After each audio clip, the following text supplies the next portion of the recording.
अब खबरें विस्तार से। केंद्रीय रेल मंत्री सुरेश प्रभु ने गुरुवार को बहुप्रतीक्षित रेल बजट पेश किया। बजट में इस बार यात्री किराए में कोई वृद्धि नहीं की गई है। उधर संसद में रेल मंत्री सुरेश प्रभु अपना पहला रेल बजट पेश कर रहे थे।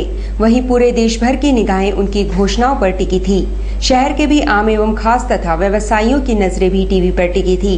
चैम्बर सदस्यों ने भी सामूहिक तौर पर रेल बजट देखा। चैम्बर के अध्यक्ष सुरेश सोनथालिया ने रेल बजट को संतोषप्रद बताया और कहा कि किराया नहीं बढ़ा, साथ ही सुविधाएं बढ़ाई गई हैं। हालांकि उन्होंने माना कि कोल्हान को निराश किया गया। तो फिर निराश किया है बजट ने, लेकिन अगर हम क्षेत्रीयता का बात छोड़ के अगर पूरे देश स्तर पर बात करें तो बजट बहुत ही संतुलित है। और इस बार रेलवे का बजट में हम जो सब चीज़ की मांग कर रहे थे, चाहे वो महिला सशक्तिकरण का बात हो, स्वच्छता अभियान का बात हो, आधुनिकीकरण का बात हो, इंफ्रास्ट्रक्चर डेवलपमेंट की बात हो, उस सभी का ध्यान इस बजट में रखा गया है। और जैसे सीनियर सिटीजन का बात हो कि सीनियर सिटीजन को अपर बर्थ, इसमें उसका भी ध्यान रखा गया है कि उनको लोअर बर्थ, और प्रेग्नेंट स्त्री जो गर्भवती महिलाएं हैं उनको लोअर बर्थ का इसमें रखा गया है। और सबसे बड़ा बात है कि करप्शन नहीं हो रेलवे में, इसका भी उन्होंने ध्यान रखा है कि रेलवे में जो भी नौकरी के लिए आवेदन होगा वो ऑनलाइन आवेदन लिए जाएंगे, कि कहीं किसी के साथ मिलके कोई गड़बड़ ना हो, इसका भी इन्होंने मंत्री ने ध्यान रखा।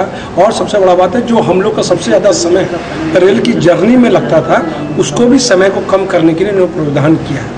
उधर पूर्व मंत्री बन्ना गुप्ता ने रेल बजट को अच्छे दिनों का संकेत नहीं बताते हुए कहा कि गरीबों के सुगम माध्यम को पूंजीपतियों के हाथों देने की साजिश रची जा रही है।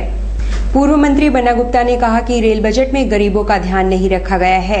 सिर्फ घोषणाओं के माध्यम से गरीबों के इस सुगम माध्यम का व्यवसायीकरण कर दिया जा रहा है। सुगम साधन था, उस साधन को पूरी तरीके से व्यवसायीकरण कर दिया है और महसूस होता है कि पीपीपी मोड के नाम पर रेल को निजी हाथों में सौंपने की ये तैयारी है। जिस तरीके से कहीं पर भी नई रेल का नहीं देना, नई पटरियों को नहीं बिछाना, और जो इन्होंने 200 किलोमीटर पर आवर किया 9 रूट पर, तो जो इंफ्रास्ट्रक्चर है उसका, वो इंफ्रास्ट्रक्चर तो अभी भी ना काफ़ी है 120-30 किलोमीटर की स्पीड को झेलने के लिए, जो आए दिन दुर्घटना हो रही है। तो वैसी परिस्थिति में 200 किलोमीटर की रफ्तार का वाहन वो इंफ्रास्ट्रक्चर कैसे करेगा जो वर्तमान परिप्रेक्ष्य में 120 किलोमीटर को सहन नहीं कर पा रहा है। तो मुझे लगता है कि जिस तरीके से रेल गरीबों और आम लोगों के जीवन में एक बड़ा माध्यम था आवागमन का, वो माध्यम को पूरी तरीके से बेचने की ये साजिश है, पूंजीपतियों के हाथों में देने की साजिश है। और जो इसका रेल का जो क्षेत्र है, जो 3.9 लाख हेक्टेयर भूमि जो है, वो शायद भारतीय जनता पार्टी ये भूल गई कि जब देश के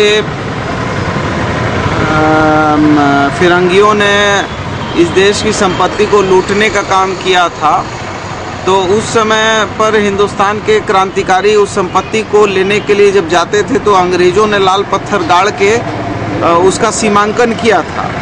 तो वो सीमांकन उस समय की परिस्थिति थी, लेकिन आज की परिस्थिति में वो सीमांकन को यदि पूंजीपतियों के हाथों में बेचकर बड़े बड़े मॉल और बड़े बड़े चीज़ों को, अब जैसे उन्होंने एक चीज़ कह दिया कि हम लोग जो है उसमें चार्जर की सुविधा देंगे, मोबाइल चार्ज करने की। अरे भाई, ये कोई बहुत बड़ी चीज़ है? आप ये कह रहे हैं कि साहब 60 दिन में पहले ये होता था रिजर्वेशन, वो 4 महीना में देंगे, तो ये कोई बहुत बड़ी चीज़ है? आपने ये कहा कि मोबाइल पर जो है व्हील चेयर और जो है खाने की सुविधा मिलेगी, ये कौन बहुत बड़ी चीज़ है? तो मुझे लगता है कि जो बेसिक चीज़ होनी चाहिए कि कितनी नई ट्रेनें होती, कितनी ऐसी ट्रेनें होती, आज भी जो है कि आम आदमी जो है गाय बैल जानवरों की तरह ठूस कर जो है जनरल बोगियों में ये करता, तो जनरल बोगी कितनी बढ़ाई जाती, कितना और जो है व्यवस्था अच्छा होता। तो ये सब होना चाहिए था, लेकिन मुझे लगता है कि ये घोर निराशावादी है और इस रेल बजट से कहीं भी दूर दूर तक अच्छे दिनों की कोई सुगबुगाहट नहीं है, वरन ये लगता है कि ये रेल को लूट का एक बड़ा माध्यम बनाने की साजिश। उनके अलावा आदिवासी नेता जसाई माडी, इंद्रो हेम्ब्रम और कांग्रेस नेता अरुण यादव ने भी रेल बजट को आम लोगों के हक के विपरीत बताया है। आज से 10 साल पहले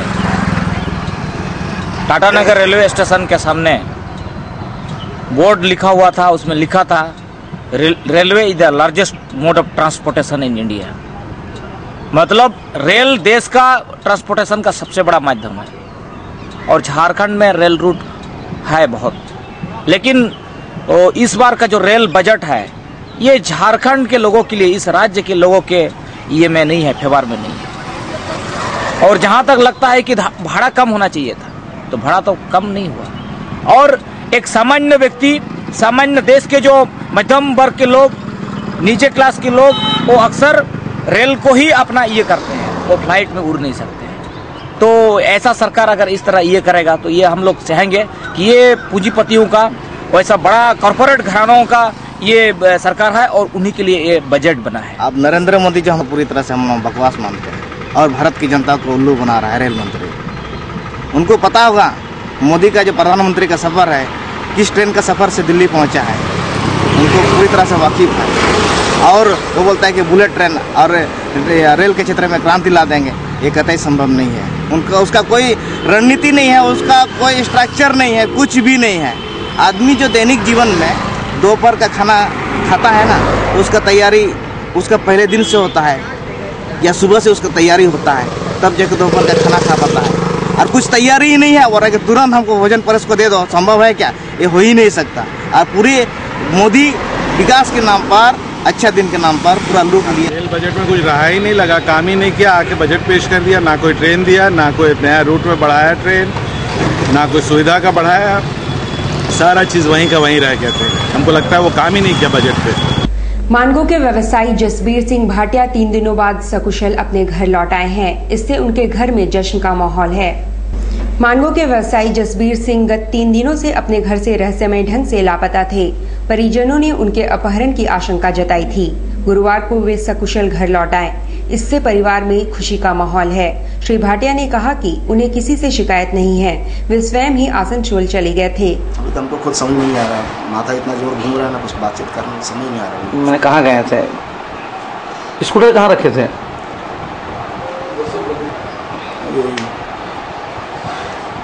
30 साल। हाँ, 30 साल।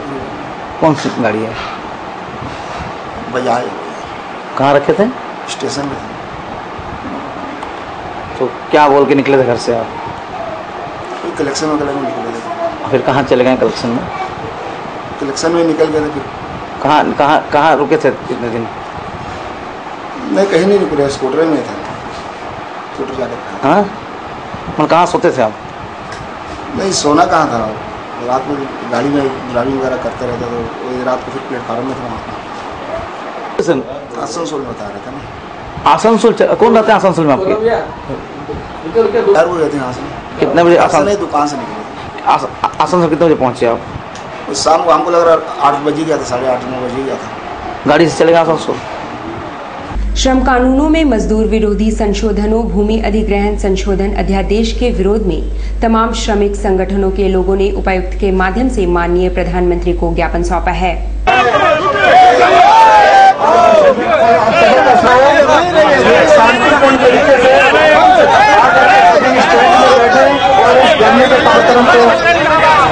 सफल बनावे।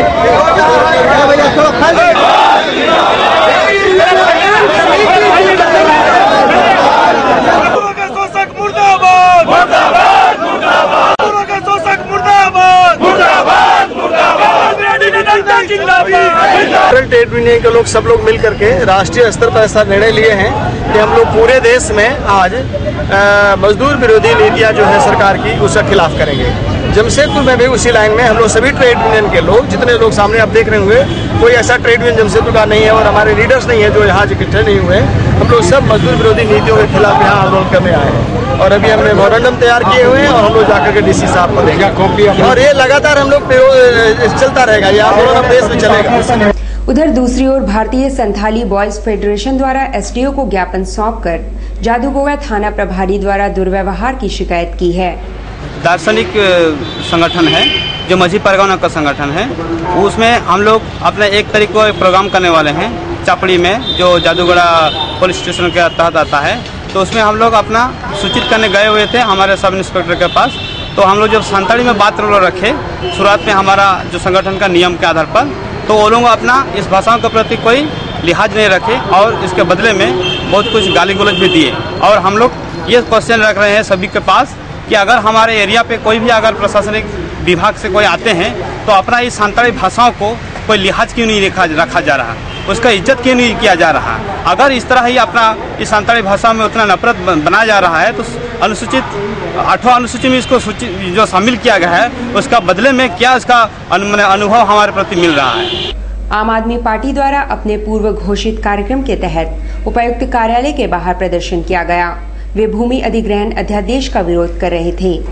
मजदूरों एक हो, एक हो, एक हो। दुनिया के मजदूरों एक हो, एक हो, एक हो। पूंजीपतियों की दलाली बंद करो, बंद करो, बंद करो। हम लोग मुख्य हैं भूमि अधिग्रहण बिल वापस लेने के समर्थन में। जो मोदी सरकार एक से एक जन विरोधी कानून पास कर रही है उन सभी को वापस लेना, जिसमें मुख्य रूप से है भूमि अधिग्रहण बिल, मजदूर विरोधी बिल, पूंजीपतियों की दलाली करना बंद करें और जन विरोधी कानून को वापस लें। इसी को एक मुद्दा बनाते हुए आम आदमी पार्टी आज उपायुक्त महोदय के द्वारा राज्यपाल को ज्ञापन देने वाली है। एक अन्य खबर के अनुसार कांग्रेस जिला अध्यक्ष विजय खान के नेतृत्व में महामहिम राष्ट्रपति को ज्ञापन सौंपा गया, जिसमें भू अधिग्रहण कानून को वापस लेने की मांग की गई है।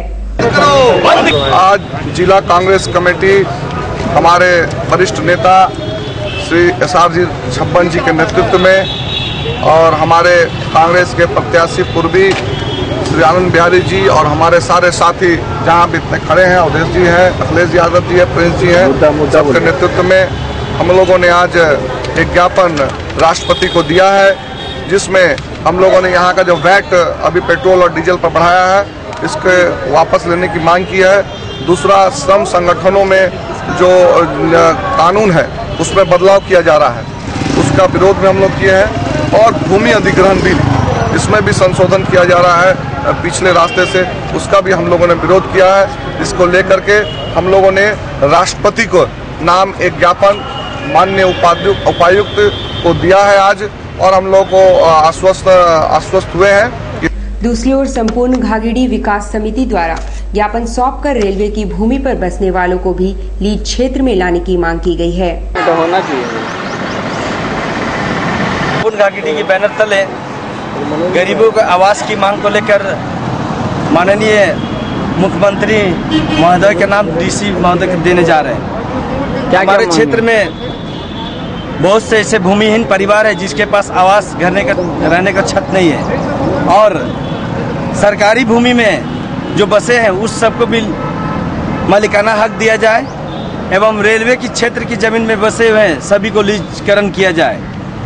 बरसों से मिट्टी के मकान में बहुत सारे लोग रह रहे, बरसात में दब रहे हैं, पानी के वजह से दब के लोग मर रहे हैं। वैसे लोगों को गरीब आवास बना के दिया जाए या बहुमंजिला मकान बना के सबको फ्लैट के जरिए फ्लैट बनाकर सब परिवारों को दिया जाए।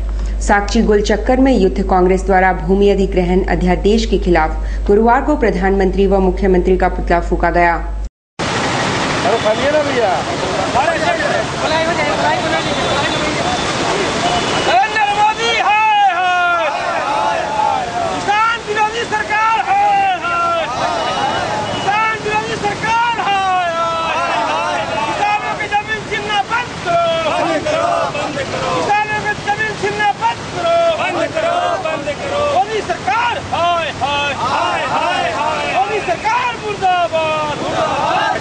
मंत्री रघुवर दास जी का पुतला जलाए। पुतला जलाने का कारण ये है कि आप देखे होंगे कि प्रधानमंत्री बने 9 महीना बीतने जा रहा है और जो वादा उन्होंने किया था कि हम काला धन वापस लाएंगे, हर नागरिक के अकाउंट में 15-15 लाख रुपया आएगा, राम मंदिर बनवाएंगे, गौ हत्या पे रोक लगे, विभिन्न मतलब चुनावी एजेंडा उन्होंने जनता से बोला था। पर आखिर अभी ऐसा क्या जाने कि भूमि अधिग्रहण वाला मुद्दा को लेकर इतना ये लोग मतलब इतना विरोध होने के बाद भी इस बिल को पास करने पर अड़ा हुआ है। आखिर ऐसा कौन सा मजबूरी है मोदी सरकार का, या पूंजीपतियों के दबाव में है, या जो हम लोग जो शुरू से कहते आए थे कि पूंजीपतियों के हाथ में बिक गई है मोदी सरकार, ऐसा ही हम लोगों को लग रहा है कि चुनाव के क्रम में इन्होंने उन लोगों से पैसा लिया था, पैसा लेके चुनाव प्रचार किया था, जिसका भुगतान अभी कर रहे हैं, उन लोगों को भूमि देकर उनका भुगतान कर रहे हैं। साकची थाना क्षेत्र में जिला यातायात पुलिस द्वारा बृहत वाहन जांच अभियान चलाया गया। जिला पुलिस द्वारा चलाए गए वाहन जांच अभियान में यातायात नियमों का अनुपालन नहीं करने वालों पर जुर्माना ठोका गया। 2 चक्के वाहनों के अलावा कारों में भी काले शीशे हटाए गए।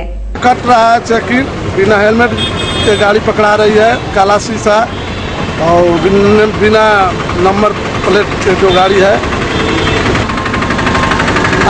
वरीय पदाधिकारी के आदेशानुसार ही चेकिंग चल रहा है।